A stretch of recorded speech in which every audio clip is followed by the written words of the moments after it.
प्यारे बच्चों, हमने अपने पिछले वीडियो में ये जिक्र किया था कि भारत की जनसंख्या को कौन से कारक प्रभावित करते हैं, और उसमें हमने कुछ कारकों का जिक्र किया था जो महत्वपूर्ण कारक थे, और उनको एक एक करके हमने आपके सामने उनको बताने का प्रयास किया था। आज उसी क्रम को आगे बढ़ाते हुए हम ये देखेंगे कि भारत से संबंधित जो आंकड़े हमें मिलते हैं वो हमें कहाँ से मिलते हैं। उसके लिए आंकड़ों को प्राप्त करने के लिए सरकार के द्वारा जनगणना कराई जाती है। तो जब इससे भी संबंधित प्रश्न पूछे जाते हैं कि हमारे भारत में पहली जनगणना कब शुरू की गई। 1872 ईस्वी में हमारे देश में पहली जनगणना की शुरुआत की गई, लेकिन इसमें कुछ चीज़ों को शामिल नहीं किया गया। यानी अगर आपसे पूछा जाता है पहली जनगणना कब शुरू की गई, फर्स्ट सेंसस वाज स्टार्टेड, तो आप लिखेंगे 1872। लेकिन जब उसमें एक शब्द और जोड़ा जाए कि पूर्ण जनगणना,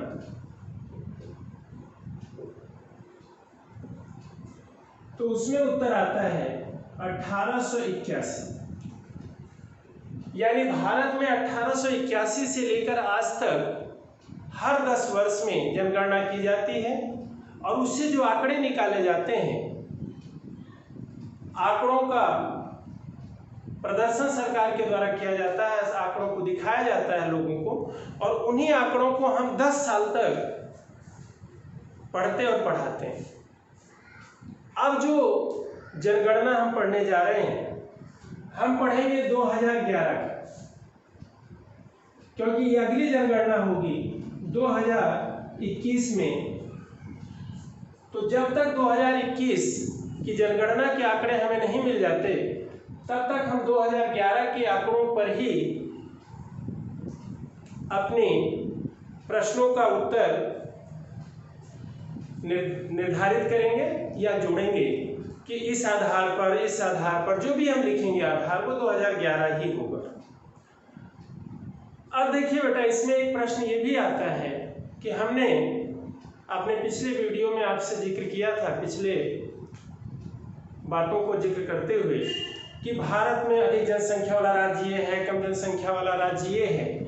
लेकिन उससे हमें ये पता तो चल गया कि भारत की इस राज्य में जनसंख्या सबसे ज़्यादा, जिससे हमने उत्तर प्रदेश बोला, और हमने कहा सिक्किम में जनसंख्या कम है। लेकिन इससे ये नहीं पता चला कि जनसंख्या का दबाव किन क्षेत्रों में अधिक। यानी जैसे आप कह सकते हैं कि किसी कार्य को करने के लिए 3 लोगों की आवश्यकता है और वहाँ 10 लोग रहते हैं, इसका मतलब है जनसंख्या का दबाव वहाँ ज़्यादा है। और किसी क्षेत्र में 10 लोग रह सकते हैं, लेकिन है वहाँ पे 1 या 10 किसी काम को करने के लिए, अगर मान लेते हैं एरिया, वहाँ का क्षेत्र 10 लोगों को आजीविका दे सकता है या 10 लोगों को संसाधन दे सकता है, लेकिन वहाँ रह रहे हैं केवल 1। इसका मतलब है कि जब हम एक अनुपात निकालते हैं क्षेत्रफल में और जनसंख्या में, तब हमें पता चलता है कि जनसंख्या का दबाव किन क्षेत्रों में ज़्यादा है और किन क्षेत्रों में कम है। इस तरह से जब हम कोई अर्थ निकालते हैं तो उसके लिए एक शब्द इस्तेमाल होता है, जनसंख्या घनत्व। जनसंख्या घनत्व का बहुत ही महत्वपूर्ण प्रभाव पड़ता है जनसंख्या को समझने में। तो जनसंख्या घनत्व, पॉपुलेशन डेंसिटी, तो जनसंख्या घनत्व हम निकालते हैं कुल जनसंख्या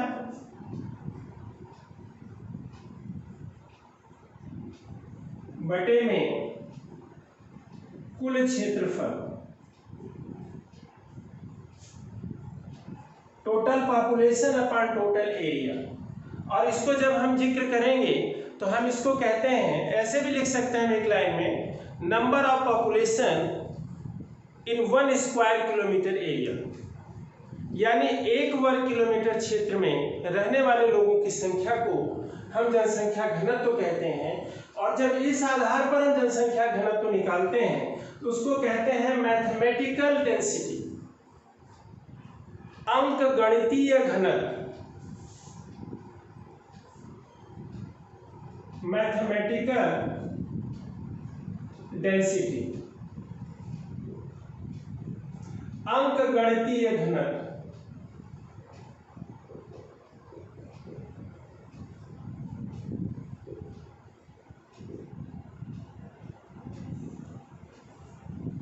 अब इसमें दूसरे तरह का भी घनत्व, अगर मान लेते अगर हम इस घनत्व की हम पहले बात कर लें थोड़ा, तो अंकगणितीय घनत्व जो हमने निकाला तो उसको हम जनसंख्या घनत्व भी कहते हैं, उसको हम विस्तारित तौर पर अंकगणितीय घनत्व भी कहते हैं। तो भारत का अंकगणितीय घनत्व या भारत का घनत्व इस समय 382 व्यक्ति प्रति वर्ग किलोमीटर, जो 1921 में 81 था, यानी 1921 में 81 व्यक्ति का लोग 81 व्यक्ति रहते थे 1 वर्ग किलोमीटर में, 1 स्क्वायर किलोमीटर में। 1951 में यह आंकड़ा 117 हो गया। 1991 में यह आंकड़ा हो गया 221। 2001 में यह आंकड़ा हो गया 325। इस तरह से हमने देखा कि जनसंख्या घनत्व बढ़ता जा रहा है। क्षेत्र तो वही है, क्षेत्र में तो विस्तार नहीं हुआ, लेकिन जनसंख्या बढ़ने की वजह से जनसंख्या घनत्व हर 10 वर्ष में जब हम निकालते हैं तो बढ़ता जा रहा है। इस समय भारत का जनसंख्या घनत्व है 382 व्यक्ति प्रति वर्ग kilometre.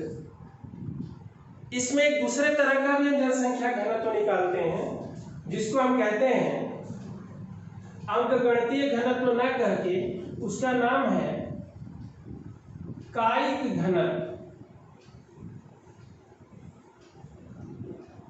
Physiological density, physiological density. इसमें क्या करना है, कुल जनसंख्या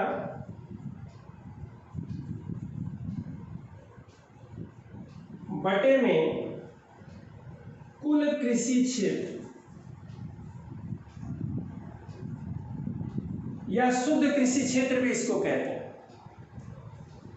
टोटल पॉपुलेशन अपन टोटल एग्रीकल्चरल लैंड, इसको हम कहते हैं कायिक घनत्व। इसके अलावा एक घनत्व का और वर्णन आता है, और वो है क्या, 3 तरह का घनत्व आ सकता है आपके पेपर्स में, और वो है कृषि घनत्व,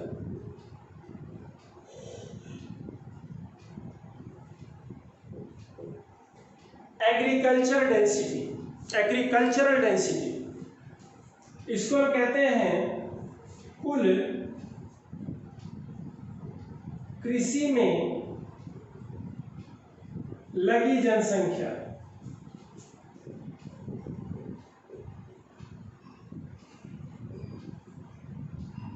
बटे में कुल कृषि क्षेत्र। तो ये 3 तरह से इसका जिक्र हम करते हैं कि कुल कृषि में लगी हुई जनसंख्या, the population which are engaged in agriculture, total population engaged in agriculture upon total agricultural land। तो इस 3 तरह से हम घनत्व निकालते हैं। First mathematical, total population upon total area. The second physiological density, total population upon total agricultural land, and after that agriculture density, total agricultural, the population engaged in total, the population engaged in agriculture, the total population engaged in agriculture upon total agricultural land, that is agricultural density. तो इस तरह से हमने 3 घनत्व पढ़ा, अंकगणितीय घनत्व, कायिक घनत्व और कृषि घनत्व। हमें उम्मीद है कि आप हमारे द्वारा भेजे गए इन वीडियोस को ध्यान से देखते होंगे और उसका फायदा उठाने की कोशिश करेंगे। कोई भी बच्चा अपने इस नियमित व्यवहार को ना छोड़े कि एक दिन देख लिया या एक दिन 3-4 देख लिया, डेली देखिए और डेली नोट डाउन करिए उसको, और अपने नंबर को बढ़ाने के लिए आप उसको बार बार लिखे हुए को पढ़िए। धन्यवाद।